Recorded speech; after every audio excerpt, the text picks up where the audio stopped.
बावकर साहेबांना सांगत होतो मगाशी दादा तुम्ही सांगताना सांगितलात की आपला वेत्तेचा संघ हा खेळायला गेलेला निरोड्यात आणि त्यांनी हा खेळ बघितला आणि त्यांना आवडलं।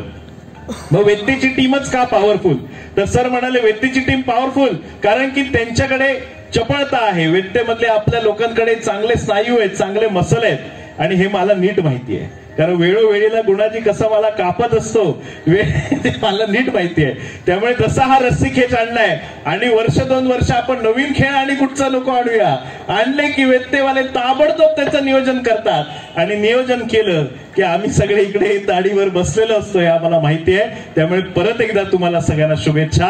हा खेळ ह्याची नीव जी वेत्तेतनं ठेवली आहे सर मी तुम्हाला शब्द देतो या माझ्या जिल्ह्यातले जे काही तालुके आहेत सावंतवाडी, दोडामार्ग, वेंगुर्ला, कुडाळ, मालवण, देवगड, कणकवली आणि वैभववाडीमध्ये सर्वात जास्त जर हा खेळ कुठे चालेल आणि सर्वात जास्त बहरेल तर तो सावंतवाडी, दोडामार्ग आणि वेंगुर्ल्यात बहरेल हा शब्द तुम्हाला विधानसभा प्रमुख म्हणून सन्मान्य विनायकजी राऊत साहेब, सन्मान्य दीपक भाई आणि सन्मान्य उदयजी सामंत साहेबांच्या नेतृत्वाखाली देतो आणि या स्पर्धेसाठी माझे लाख लाख शुभेच्छा। इथे जे काही आम्ही करू शकतो